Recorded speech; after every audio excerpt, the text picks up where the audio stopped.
Buenas noches, bienvenidos El Salvador. Este es su programa 8 en punto. Esta noche vamos a estar abordando en esta tribuna de entrevistas temas muy importantes para el desarrollo sostenible de nuestro país. Vamos a estar hablando de Fomilenio 2, el segundo compacto de la MSC, que estaría entrando en vigencia una vez el gobierno de El Salvador cumpla ciertas prerrogativas o exigencias que el gobierno del norte ha solicitado a nuestro país para el desarrollo de la zona costera, puntualmente hablando.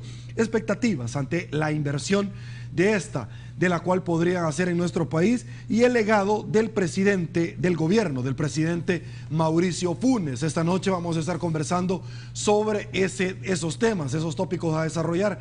Con gusto, para abordar ese tema, le damos la bienvenida a el doctor Alex Segovia, secretario técnico de la presidencia. Doctor Segovia, siempre es un gusto tenerlo en 8 en punto. Gracias, mucho gusto. Un saludo a los televidentes. Trata de facilitar las inversiones en el país. Los diputados lograron ponerse de acuerdo y los proyectos solo deberán ir 2 veces por aprobación a la Asamblea Legislativa. Primero, que la redacción no era lo suficientemente clara y sugería de que era necesario venir hasta 3 o 4 veces ante la Asamblea. Eso desmotivaba a cualquier inversionista internacional, porque los trámites sujetos al vaivén político normalmente pueden alargarse más de lo necesario.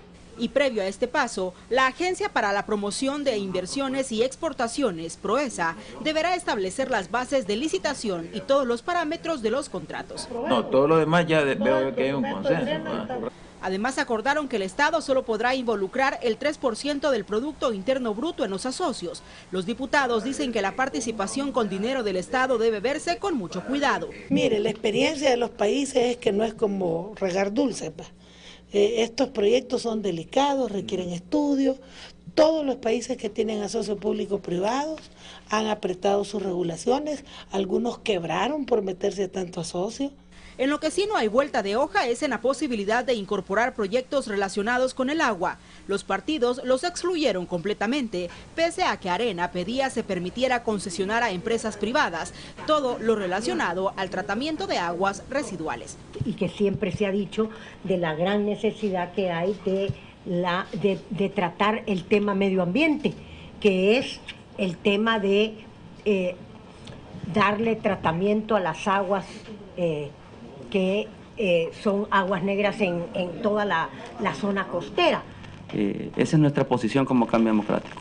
Nosotros estaríamos de acuerdo en incorporar el tema de agua exclusivamente en lo relativo al tratamiento de aguas residuales, no más. Porque nosotros sostenemos que todo lo referido a agua, mientras no haya una ley general de aguas, no es conveniente someterlo a procesos de mercantilización, privatización, concesión o asocio público-privado, ¿verdad? Porque el agua se genera. Estas reformas a la ley de asocios público-privados son una de las exigencias de Estados Unidos para desembolsar a El Salvador varios millones para el desarrollo de la zona costera del país a través del Fomilenio 2. Para Teleprensa, Canal 33, Guadalupe Bonilla. Bueno, esta nota que nos ha compartido nuestra compañera Guadalupe Bonilla, amigos televidentes, perdón, secretario, nos sirven como punto de partida para esta conversación. Y es que ya lo adelantábamos, el tema de PROESA, que en determinado momento estuvo bajo la estimulación de la inversión que se podía generar en territorio salvadoreño. La institución de PROESA forma parte de los requisitos de los Estados Unidos para la firma del segundo compacto de Fomilenio 2, que al final hacen un consolidado de 365 con los 88 millones adicionales que usted ya nos comentaba antes de entrar en el programa, destinados a reactivar la zona costera de nuestro país. Esta ley, secretario, consta de 23 artículos y en ella se especifica que la institución estará adscrita a partir de todo el proceso de formación de ley a la Presidencia de la República y ya no a la cartera del Ministerio de Economía como en antelación así se daba. ¿Cuál será ahora el rol? Arranco con esto, doctor Segovia. El rol que tendrá PROESA en la relación de los asocios públicos privados, que en la nota veíamos que también se estaba discutiendo al interior de la Asamblea Legislativa. Por favor. Sí, no, le agradezco. Primero, la nota es muy alentadora, porque entiendo que esa nota es de la reunión de ahora, de la comisión ad hoc. Correcto. Y la comisión ad hoc, antes de Semana Santa, ya había aprobado la Asamblea Legislativa, ya había aprobado la ley de Proesa, sí, la ley a la que usted hace referencia. La ley de Proesa, Proesa ya existía. Proesa, sí, es la Agencia de Promoción de Inversiones y Exportaciones de El Salvador. La reforma es que en lugar de que Proesa estuviera sustentada en un decreto ejecutivo, como ha sido hasta hace poco, de ahora en adelante está sustentada en un decreto legislativo. Además, la reforma importante es que Proesa se hará cargo de la administración de los asocios público-privados. Antes esa atribución estaba asignada a una dirección del Ministerio de Economía que no existía. Entonces creo que la aprobación de la ley de Proesa es una buena noticia. Nosotros le hemos agradecido a los diputados y diputadas. Ahora bien, lo que decía la nota es importante, porque este día se reunió la comisión ad hoc para ya discutir las reformas a la ley de asocios público-privados, que es esas reformas un tema pendiente en el plan de acción que le presentamos a Estados Unidos como gobierno de El Salvador para poder avanzar hacia la firma de FOMILENIO 2. La información que tenemos de la reunión, y ha quedado constatado en la nota, es que se llegaron a acuerdos importantes ahora.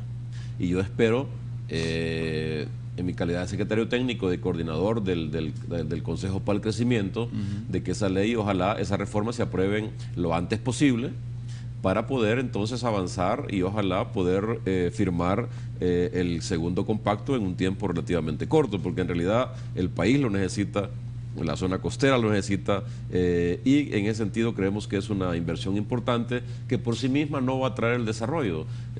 Una de las apuestas que hemos hecho con FOMILENIO 2 es que esa inversión de 365 millones va a arrastrar otras inversiones privadas.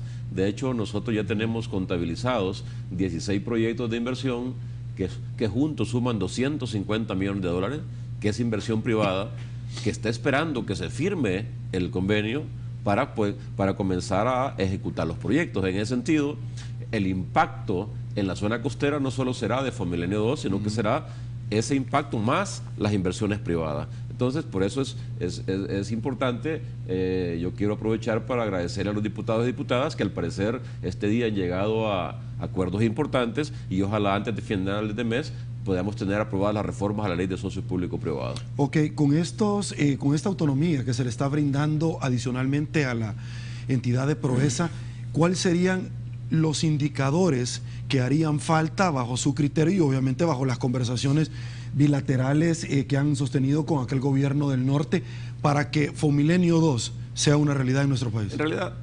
En realidad nosotros como gobierno presentamos al gobierno de Estados Unidos el año pasado, cuando faltaban 8 meses para terminar esta administración, un plan de acción de las acciones que tomaríamos entre esa fecha y el 31 de mayo para ir avanzando en todo lo que es la promoción de las inversiones privadas.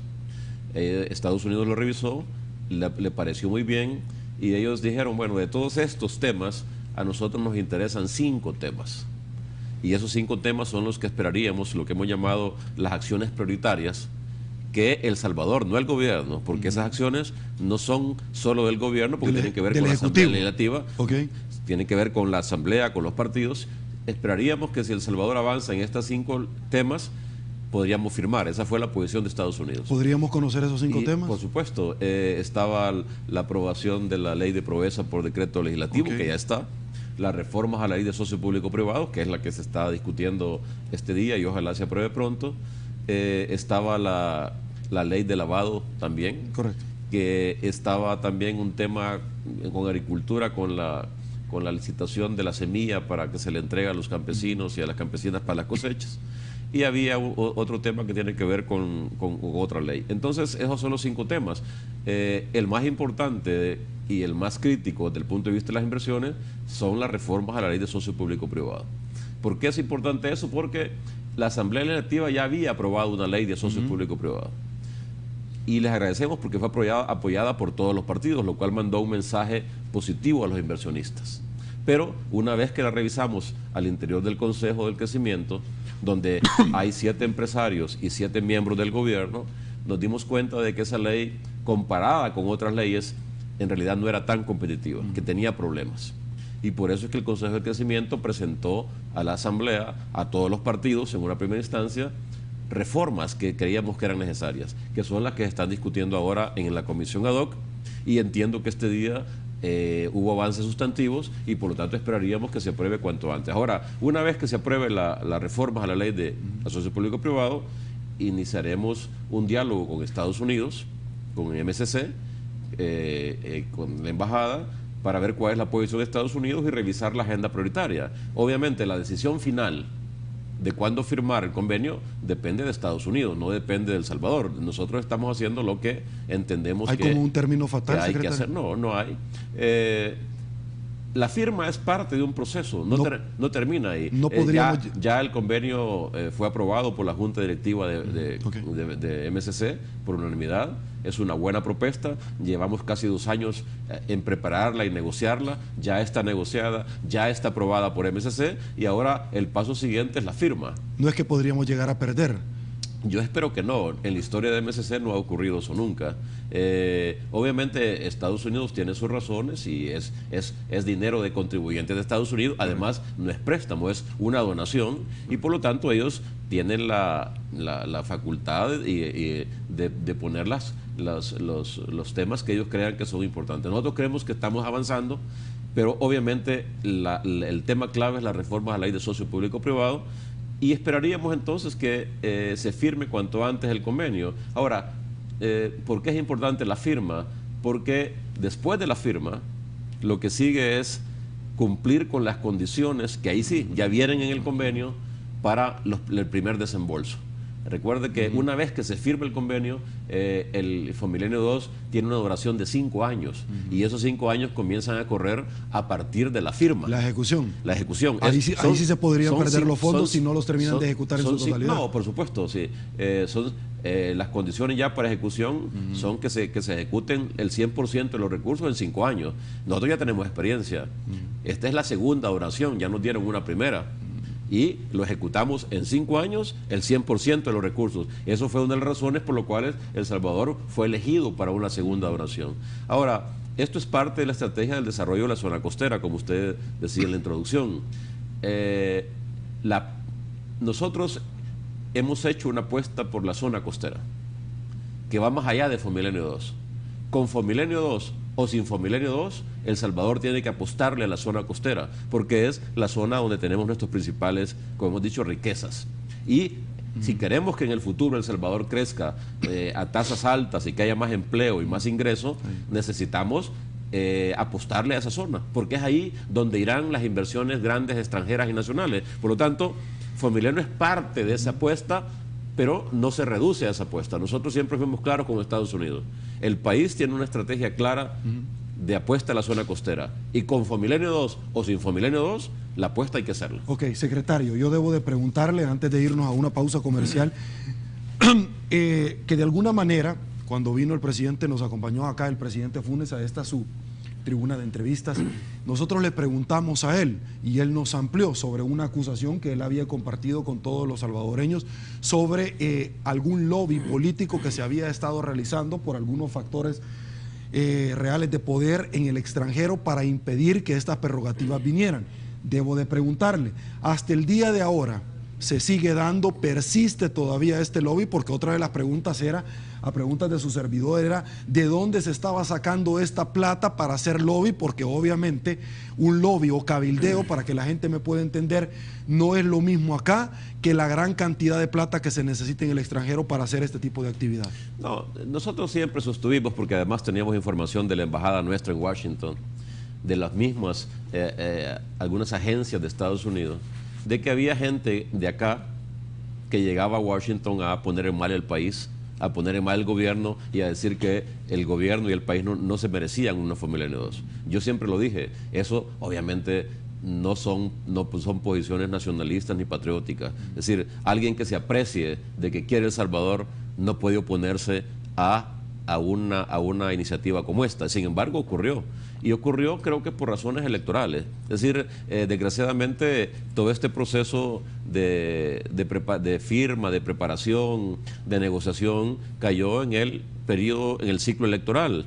Y en ese sentido, nosotros tuvimos ejemplos muy concretos de gente que de acá de El Salvador fue a Washington a hacer lobby para poner en mal el país para que no se le diera Fomilenio 2. Nosotros lo denunciamos, el presidente Funes lo denunció, yo lo he denunciado, de que eso no se vale. Hay ciertas cosas que en este país no se vale hacerlas, porque imagínense que Estados Unidos finalmente hubiera decidido no darlo. ¿Quién pierde? No pierden los políticos, no pierden los partidos, que pierden la gente que no tiene empleo, la gente que está en condiciones de pobreza. En ese sentido, por suerte yo creo que esa fase ya pasó.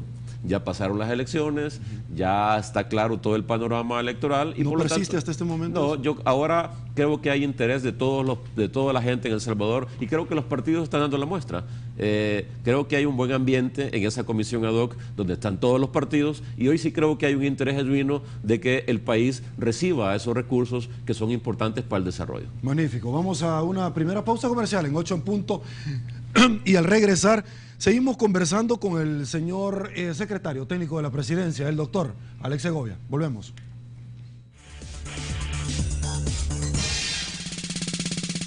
Inmensamente privilegiados, señores, de gozar esta noche y todas las noches de su preferencia. Doctor Segovia, seguimos conversando sobre este tema que seguro todos los salvadoreños están muy, pero muy pendientes, no solamente a través de la señal en vivo de Canal 33, 8 en punto, sino que por todas las diferentes redes sociales.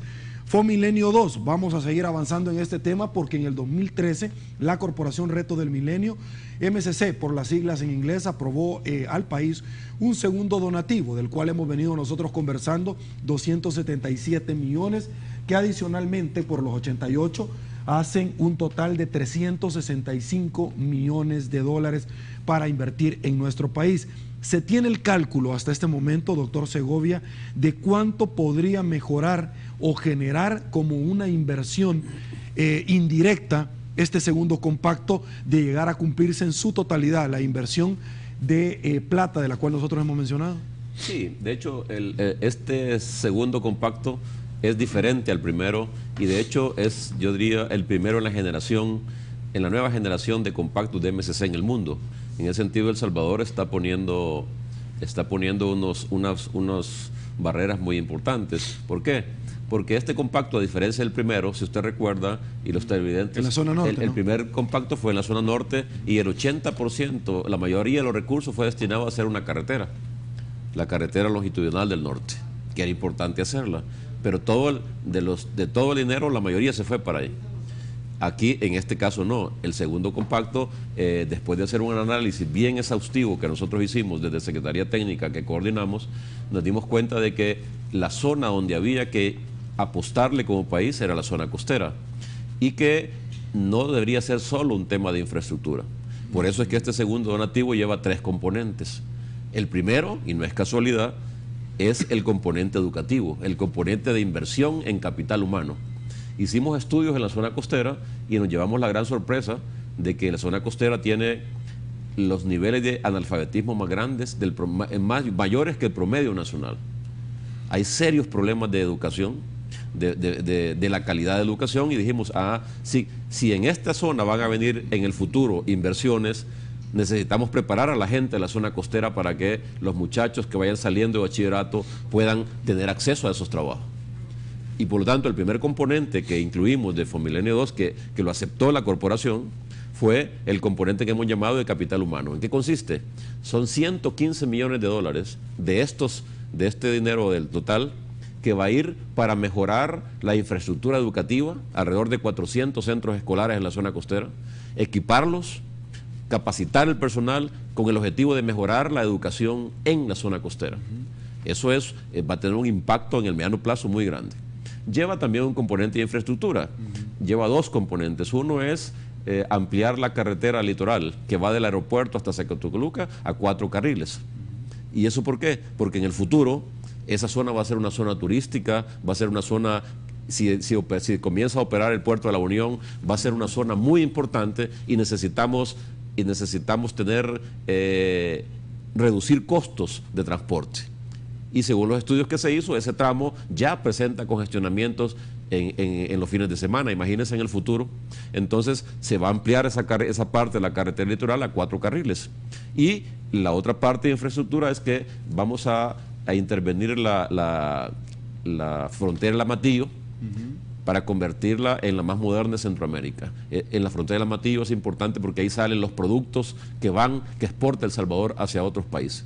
Entonces, y el tercer componente es un componente importante que tiene que ver con lo que usted decía de inversiones. Primera vez en un compacto de MSC va un componente para mejorar el clima de negocios, es decir, para atraer inversiones nacionales y extranjeras. E incluye un fondo no reembolsable para financiar parte de las inversiones privadas que los privados no harían porque son bienes que llamamos públicos. Por ejemplo, si alguien quiere invertir en un hotel en la zona costera, tiene el dinero para invertir, que es el requisito, que tenga el dinero para el hotel, para hacerlo, pero que no hay carretera entre el hotel y la calle principal, este empresario puede solicitarle al fondo que le financie la calle. O si una empresa sofisticada quiere establecerse en El Salvador y necesita que le capaciten su mano de obra, puede aplicar a este fondo para la capacitación. La idea es atraer inversiones privadas y ahí sí hay un monto muy específico. Nosotros hicimos 2 convocatorias a nivel internacional y nacional y en este momento hay 16 proyectos de inversiones privadas que han clasificado, que han pasado todos los filtros. Esos 16 proyectos están siendo analizados por Bandesal y de esos 16 proyectos que son inversiones privadas suman alrededor de 250 millones de dólares. Es decir, con solo el anuncio de que va a haber una apuesta por la zona costera, de que eventualmente haya un segundo Fomilenio, ya hay proyectos privados que están dispuestos a desarrollarse en la costa y en otras partes del país. Entonces, por eso es que decimos, el impacto total del convenio es el impacto directo más el impacto de arrastre de inversiones privadas. Y estamos hablando que si se concretizan esos proyectos, estamos hablando de 250 millones de dólares. Imagínense lo que significa en términos de empleo, de ingresos, de servicios, de dinamismo económico en toda esa zona. Por lo tanto, aquí esto nosotros le hemos explicado al presidente electo, al vicepresidente electo, al equipo de la transición, la necesidad de que el próximo gobierno le dé continuidad a esta apuesta estratégica por la zona costera. Y entonces, en ese sentido, porque es la única manera de que vengan inversiones privadas en montos importantes. Y por cierto, ya vamos a hablar sobre ese tema de la Comisión de Transición más adelante. Siempre en la misma ruta de Fomilenio 2 del segundo compacto, usted nos ha obviamente expuesto los 3 componentes de educación, inversión e infraestructura y obviamente también mejorar el tema de clima de negocios. Sobre esto, de pronto algún salvadoreño se debe de preguntar, mire, ¿y a mí en qué me beneficia? Es decir, ¿y yo de qué forma voy a resultar beneficiado de este segundo compacto que han venido por mucho tiempo explicándonos y cumpliendo requisitos? En palabras quizás como muy sencillas para que la gente pueda entender. Si todo va bien, si se cumplen los objetivos de Fomilenio 2, tendremos a la vuelta del segundo o tercer año del convenio y en el mediano plazo tendremos una población de la zona costera más educada. Tendremos empleos de calidad y tendremos, por lo tanto, mayores ingresos para la familia. Los grandes beneficiarios van a ser la gente, la juventud, jóvenes que seguramente cuando vengan empresas a establecerse en la zona costera, ahí encontrarán trabajos que en estos momentos no pueden encontrar. Y para eso hay que prepararse. Yo pongo el ejemplo siempre. Hace 2 años vinieron acá inversionistas interesados en poner en El Salvador, convertir El Salvador en un centro logístico de reparación de barcos, porque no existe en esta zona del Caribe, entonces solo existe en México y hasta en Sudamérica. Entonces decían, bueno, El Salvador puede ser un buen país para poner un centro logístico de reparación de barcos. La pregunta es, ¿quién puede reparar barcos en este país? Entonces hay que preparar a los jóvenes en aquellas actividades que sabemos que en los próximos años serán demandados ese tipo de actividades. Por ejemplo, gente que sepa inglés, gente que sea experta en el manejo de puertos, aeropuertos, temas logísticos, turismo.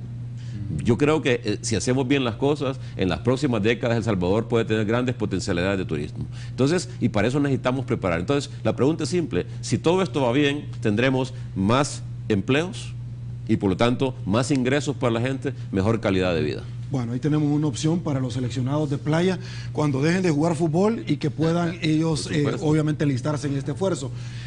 Usted mencionó algo y obviamente de una conversación nos lleva a la otra. Usted se refirió al puerto de la Unión.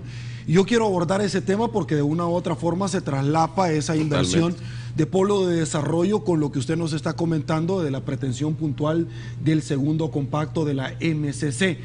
¿Qué ha pasado, doctor? Se fueron los 5 años, de pronto como que no se pudo llevar a una adjudicación, no fuimos lo suficientemente capaces de articular propuestas que seducieran, por ejemplo, a inversionistas extranjeros. Esta semana creo que en alguna medida usted vio alguna noticia que en un rotativo se decía del Megatec, de jóvenes técnicos que han sido altamente capacitados, pero que no encuentran trabajo. El Puerto de la Unión es una herencia pesada que recibió la administración del presidente Funes.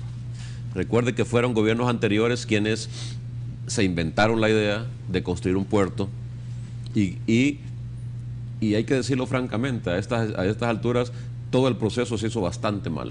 ¿Usted no hubiera compartido, secretario? Yo creo que la idea era buena. Lo que pasa es que no se hicieron los estudios suficientes, no se hicieron las cosas bien y a nosotros, como en otros casos, nos ha tocado corregir la plana. Nosotros recibimos un puerto que ni siquiera tenía ley. O sea, ni siquiera había una ley para concesionar el puerto y se hablaba de concesionarlo. ¿Y cómo lo va a concesionar usted si ni siquiera hay una ley? Ni siquiera habían estudios de demanda, estudios de mercado. El lugar donde se construyó es un lugar complicado en términos de clima y en términos de dragado, etcétera. Entonces, ¿pero qué hicimos nosotros como un gobierno responsable? Digo, bueno, es una herencia pesada y este es un activo del país. Si se ha hecho un préstamo con Japón de 180 millones de dólares que no lo hicimos nosotros para construir ese puerto. Bueno, corríjame si me equivoco. Que lo está pagando la sociedad. Que por la apreciación del yen frente al dólar se ha vuelto más 60 caro. Millones adicionales porque no se contrató un seguro de devaluación. Exactamente. Entonces, pero ¿qué es lo que hace un gobierno responsable? Decir, esto no es mi responsabilidad. No, nos decimos, bueno, ahí está, y este es un activo del país, es un activo que le cuesta caro al país y hay que tratar de rescatarlo. Entonces, desde cuando llegamos, comenzamos a hacer las cosas a comenzar casi desde cero, a hacer los estudios, a ver el tema de la ley, ¿no? A ver el tema del dragado, a hacer una estrategia clara ya hoy sí con expertos internacionales, y hemos llegado a un punto donde estamos ya a semanas, espero yo que eso sí se haga antes de que termine este gobierno, de lanzar la licitación internacional. Por suerte hubo un proceso de precalificación y hay 4 empresas de primer nivel mundial que ya están precalificadas, que son las que irían a competir por la concesión del puerto. Esas empresas ya están precalificadas. Obviamente, ¿el reto cuál es? Hacer que una vez que saquemos el llamado a la licitación, esas 4 empresas, y hay una norteamericana, una quinta que está interesada en participar en la última fase, ojalá esas 5 empresas compitan por el puerto. Okay. Pero obviamente no es que haya una cola de 100 inversionistas, nunca hubo una cola grande como que se ha dicho. Dice, ¿y por qué no lo pasado tampoco? ¿Y por qué no lo concesionan? Bueno, simplemente porque no se había hecho bien el trabajo. Nosotros lo hemos hecho bien y estamos a punto de ¿qué? De lanzar la licitación internacional. Al próximo gobierno, si todo va bien, en agosto, septiembre de este mismo año, antes de fin de año, tendría que concesionarse el puerto. Nosotros ya tenemos el trabajo hecho. Por supuesto, ha sido muy complicado, ha sido muy difícil porque además requiere dinero, requiere fondos públicos. Pero entonces, ¿y por qué el puerto? ¿Por qué la apuesta? Porque ¿cuál es la opción? La opción es abandonar ese puerto. La opción es perder 200 millones de dólares en ese puerto.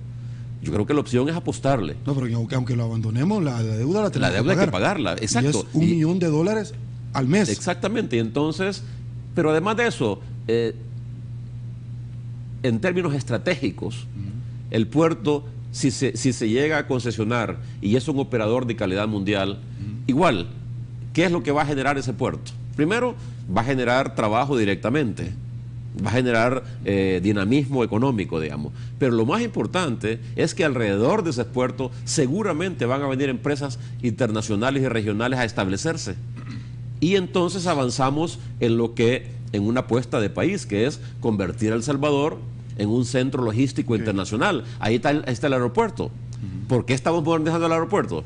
Porque el aeropuerto más el puerto, más Fomilenio 2, más todas estas apuestas que estamos haciendo turísticas, etcétera, nos permiten que El Salvador se convierta, ojalá, en las próximas 10, 20 años, en un centro regional de servicios turísticos e industriales. Ok, hay dos preguntas antes de irme a la pausa comercial que deseo ciertamente hacérsela, y una de ellas es que en algún momento se manejó, y yo quiero escucharlo de la voz oficial del secretario técnico, que una empresa holandesa que administra más de 90 puertos en el mundo estuvo tocando la puerta, pero no se la abrían, y puntualmente en la Asamblea Legislativa, me estoy refiriendo en el quinquenio anterior, y que se fue a Costa Rica a administrar. Es decir, si antes era como un poco más complicado, no lo es más ahora que tenemos a una empresa holandesa con domicilios en 90 puertos, en 90 países en el mundo, secretario. Mire, habrá que contar la historia verdadera de muchas cosas en algún momento. Lo que sí le puedo decir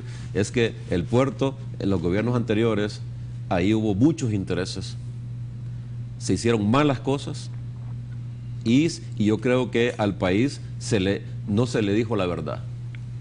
No se le dijo la verdad con las potencialidades reales que tenía el puerto. Sabemos que hubo conflicto de intereses, sabemos que dentro del partido en ese momento oficial habían distintos intereses y que por eso no se concesionó. Sabemos que ni siquiera se aprobó una ley, y entonces ahí hay una historia que en algún momento el país tiene que conocerla. Nosotros, como un gobierno responsable, dijimos no, como parte de la puesta estrategia de la zona costera, el puerto de la Unión, tenemos que sacarle el máximo provecho.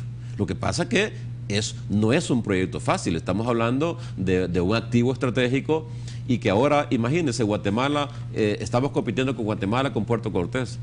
Honduras acaba de concesionar el puerto acá, el puerto Quesal. Honduras acaba de concesionar el puerto Cortés. Es decir, todos los países estamos compitiendo. ¿Con quiénes? Con los mismos inversionistas.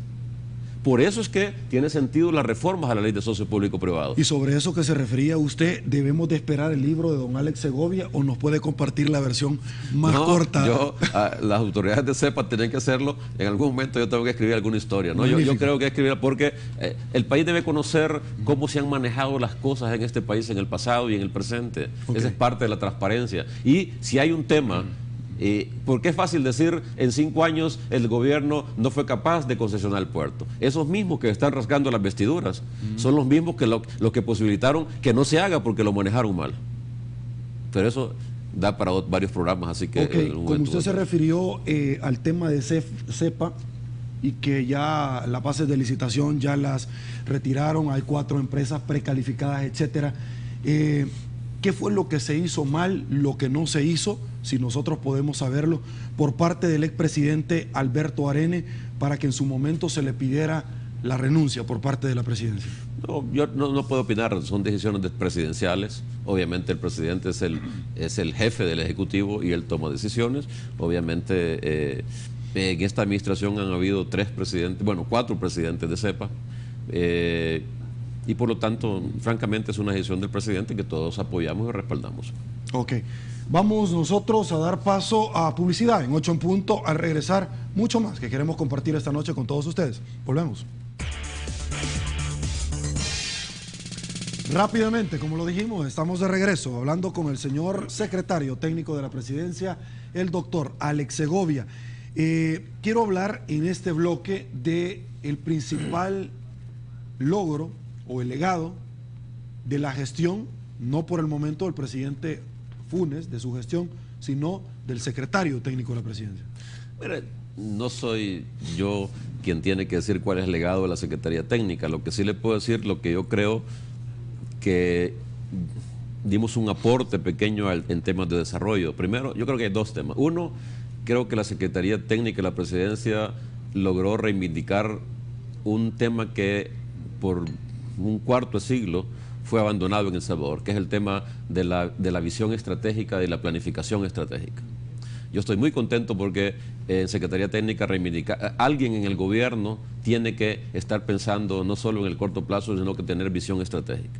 Y en estos 5 años de mi gestión como secretario técnico traté de imprimir a la Secretaría una visión que vaya más allá del día a día de la coyuntura, sino que sea la institución que tenga la visión estratégica de desarrollo del país. Yo creo que ahí estoy muy satisfecho. Y la otra es haber, creo yo, coordinado y estructurado todo el tema de la política social.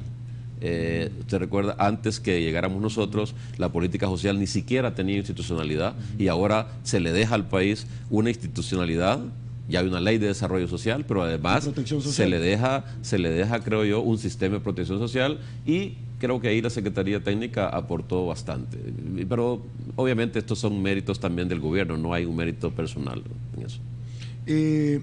¿Cómo se encamina el proceso de transición, donde usted obviamente también está coadyuvando en este tema, de un gobierno a otro? Estamos hablando un poco menos, me puedo equivocar, de 36 días para que la administración del presidente Mauricio Funes le dé la bandera a la administración del profesor Salvador Sánchez Serén, y hoy por hoy se han estado trasladando documentación, proyectos, se ha estado empapando al grupo que así fue designado en su momento por la fórmula electa, o el presidente y vicepresidente electo, para asumir este compromiso. ¿Cómo se encamina hasta este momento Muy bien. este proceso? Mire, yo estuve en la transición pasada y ahora me ha tocado en esta. Una vez en el otro lado y ahora dentro del gobierno. Y francamente hasta tengo un poco de envidia, de sana envidia. Ojalá que hubiéramos tenido una transición como la que hemos tenido ahora hace 5 años. ¿Qué hizo falta? ¿Cuál fue la diferencia conceptual entre las dos? La diferencia es que nosotros en realidad no tuvimos ni la información a tiempo, ni el diálogo adecuado. Es más, nosotros nos dimos cuenta cómo estaba el gobierno una vez que llegamos al gobierno. Se nos facilitó la información, pero no no nos dieron la información real de cómo el país estaba. En la parte fiscal, por ejemplo, se nos dijo que el déficit fiscal era del 4%, y resultó que cuando llegamos era más del 6%. La situación estaba peor de lo que imaginábamos. Nunca tuvimos un diálogo a profundidad con nuestras contrapartes de gobierno. Y ahora no, como ahora hay una continuidad entre dos gobiernos de izquierda, entonces ha sido bastante fácil, bastante profunda, y estamos contentos porque no ha habido, por lo tanto, ninguna diferencia, ningún celo, sino que todo se ha desarrollado muy bien, a tal punto de que ahora estamos en una fase donde ya los funcionarios que han sido nombrados por el presidente electo están en reuniones bilaterales y en un permanente, en lo que llamamos un baño de realidad permanente. O sea, un funcionario nuevo que llega tiene que saber cómo está la institución la que va a dirigir, ¿no? Desde su personal hasta cómo está organizado, hasta los problemas que tiene, las actividades que tiene, los desafíos. Y en ese sentido, todo eso está ocurriendo con mucha fluidez. Ya las comisiones permanentes terminaron la primera ronda, digamos, que definimos 4 áreas, donde el equipo de transición del gobierno del presidente Funes le informó y dialogó sobre 4 temas estratégicos con el gobierno, con el equipo de transición del nuevo gobierno, que era la parte económica, la parte social, la parte de seguridad y lo que llamamos la parte de gobernabilidad y diálogo político. Y entonces yo, por ejemplo, con el futuro secretario técnico, con Roberto Lorenzana, ya tuvimos una reunión a solas, muy profunda. Ahora vamos a retomarlo, y por lo tanto en general la transición está ocurriendo en los mejores términos, y lo que es todavía mejor es que a nivel nacional esta transición creo yo que está ocurriendo en un ambiente muy positivo. Los diálogos que están habiendo, la apertura que está habiendo de todos los sectores en busca de acuerdos nacionales, creo yo que es una cosa que hay que admirar y que nosotros a veces no valoramos. Pero si uno recién sale al exterior, El Salvador está dando un ejemplo de madurez política como pocas veces la ha dado en la historia. Okay. Yo creo que eso es muy bueno. Y yo sobre ese mismo señalamiento, yo iba a emitir ahorita juicio de valor y obviamente articular mi pregunta. Porque históricamente, la primera oportunidad donde usted estuvo en esa equipo de transición, fue algo reconocido internacionalmente, que de hecho muchísimos analistas que han frecuentado acá esta tribuna de entrevistas han coincidido en que eso nos ha valido, o eso nos valió en su momento, para generar mayor confianza de El Salvador hacia afuera y ganar, por ejemplo, un respaldo adicionalmente del TPS, podernos considerar como una reforma migratoria, con un segundo compacto, ya no decir el primero. Es algo que ya se instauró y que retroceder sería algo reprensible por parte de la sociedad en cualquier gobierno que ganara las elecciones del 2019. Lo que pasa es que uno a veces cuando está en la coyuntura no tiene a veces no hay tiempo ni la capacidad a veces de entender lo que está viviendo. Por ejemplo, la democracia es por definición incertidumbre. Y en esta elección, por ejemplo, que para muchos resultó incertidumbre, en mi opinión, es una elección que consolida las instituciones democráticas. Mire, en esta elección, como ocurrieron las dos vueltas, todas las instituciones del Estado participaron. Desde la Fiscalía de la República hasta la Corte Suprema. Entonces, y funcionó total el sistema. Y tenemos que estar orgullosos como salvadoreños, y a nivel internacional lo reconocen. Un país que vino de un conflicto armado, que pasó por una posguerra, que tenga la madurez que tiene para aceptar resultados que las instituciones se llevan al límite en sus funciones. Yo creo que ese es un valor que tenemos. Por supuesto, falta muchísimo por hacer. Yo, por ejemplo, creo que hay que profundizar una reforma política que dé más participación ciudadana todavía. Pero hay que reconocerlo. Yo creo que hemos avanzado muchísimo y eso le ha ayudado a El Salvador de cara a la comunidad internacional. Nosotros tuvimos un respaldo decidido de la comunidad internacional y yo creo que el próximo gobierno también la tendrá, porque la comunidad internacional valora cosas que a veces nosotros como salvadoreños no valoramos adecuadamente. Ok, algo que quisiéramos nosotros conocer acá, secretario, ¿qué faltó en este gobierno? ¿Qué hubiera querido tener Alex Segovia? Por ejemplo, le menciono, una mejor relación en alguna medida con la empresa privada, que no se hubieran levantado del Consejo Económico Social, el CES, que hubieran tenido un mayor entendimiento. ¿Qué faltó? ¿Qué hubiera deseado Alex Segovia? Francamente, nos faltó tiempo, como siempre. Eso es lo que falta. Es decir, recuerden, nosotros creo que sentamos un precedente. Es el primer gobierno de izquierda elegido democráticamente en la historia de El Salvador. Y llegamos con una agenda de transformación y de cambio muy ambiciosa, donde queríamos cambiar desde la forma de gobernar hasta cambiar las bases de un modelo económico-social, hasta instaurar un sistema. Entonces, en realidad, si uno ve en perspectiva, creo que avanzamos muchísimo. Por supuesto, siempre hay cosas que mejorar, siempre hay cosas que uno las pudo hacer mejor, pero en términos generales, yo creo que hemos dejado las bases para la construcción de un mejor país hacia adelante. Y yo creo que en ese sentido, si bien es cierto, el gobierno del presidente electo Sánchez Serén tendrá nuevos desafíos, como así es la realidad, creo yo que tiene unas oportunidades que, si las aprovecha bien, creo yo que el país puede comenzar a partir de un par de años a comenzar a generar a cosechar los frutos de muchas semillas que nosotros dejamos plantadas y que ahora lo que hay que hacer es regarlas para que florezcan y para que puedan producir y puedan dar los frutos que deseamos todos. Ok, no le pregunto al secretario técnico de la presidencia, le pregunto al salvadoreño, Alex Segovia, ¿cuáles son sus expectativas del próximo quinquenio? Yo soy optimista. Yo creo que si el país logra algunos acuerdos nacionales, si el gobierno hace una gestión de inclusión y se consolida todos estos procesos de cambio, yo creo que a la vuelta de un quinquenio de 10 años, El Salvador estará, como estuvo algún tiempo, en la vanguardia en Centroamérica. Yo creo que tenemos todas las posibilidades para hacerlo. Necesitamos simplemente administrar las diferencias y ponernos de acuerdo en unos temas estratégicos, y yo creo que es posible hacerlo. Es posible hacerlo. Aspiracionalmente, ¿qué expectativas tiene usted de una oposición y por supuesto también del sector privado en nuestro país? Mire, yo creo que el gran avance que a mí me ha sorprendido, debo decirlo, y que esta transición lo está dando, es la aceptación, no sé si por convicción o por necesidad, pero en política francamente eso es básicamente relevante, pero la convicción de todo el país que la economía salvadoreña no va a crecer, no van a haber más empleos ni más ingresos si no hay una alianza estratégica entre el sector privado y el sector público. En ese sentido, esa madurez, esa convicción ese reconocimiento de que aquí se necesita al gobierno y a los empresarios y al sector laboral y a la academia, creo que eso es lo que nos puede dar un salto cualitativo hacia adelante. Estamos a punto, creo yo, de lograr acuerdos nacionales que nos permitan dar ese salto que necesitamos. Nosotros lo tenemos todo para ser un país próspero. ¿Qué nos falta? Ponernos de acuerdo en unas cosas estratégicas y todos poner nuestras energías alrededor de esos objetivos. Yo creo que estamos a punto de hacerlo y ojalá que lo logremos en los próximos años. Ok. ¿Qué se va a hacer Alex Segovia luego del 1 de junio? Y me imagino que usted, lo que le voy a decir, más de alguna oportunidad lo ha escuchado. Lo que yo quiero es que me diga si es verdad. Algunas personas lo ubicaban en su momento como un candidato presidenciable. Otras personas dicen, no, mire, es que Alex Segovia ahorita ya va a correr como diputado en el 2015.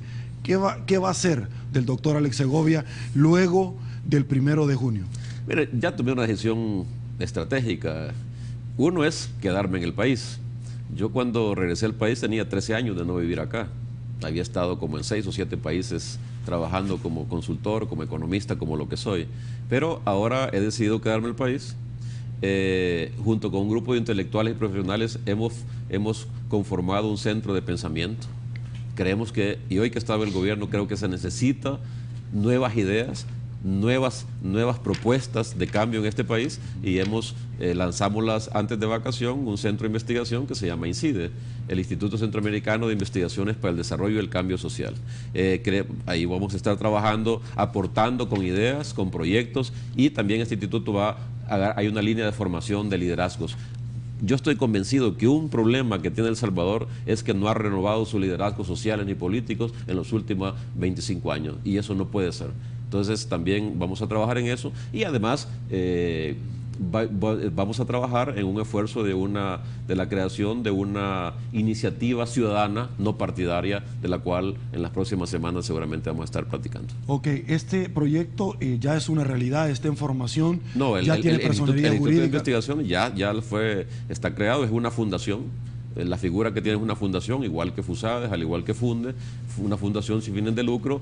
Lo lanzamos con un seminario internacional sobre el proceso político en Centroamérica. Hay una junta directiva, yo soy el presidente de honor, ya tenemos proyectos, y la idea es convertir a ese centro en un centro que aporte ideas y que apoye todos los proyectos de transformación y de modernización de este país. Ok, debo de entender, porque usted mencionó FUSADES y los demás que ya tienen más competencia. Yo espero que seamos una buena competencia. Ok, un tanque de pensamiento. Vamos a hacer otra pausa en 8 en punto. En segundos regresamos.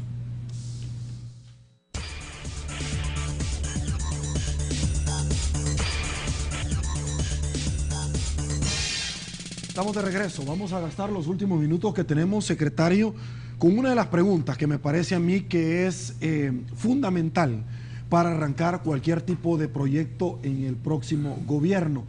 ¿Cuáles deben de ser los temas de un eventual acuerdo nacional? Eso es una pregunta fundamental que habrá que contestarla como sociedad los próximos meses y años. Yo creo que hay dos, en la parte económica, social, digamos, creo que hay que tener un acuerdo con respecto a cuáles son las apuestas económicas estratégicas que vamos a hacer en las próximas décadas.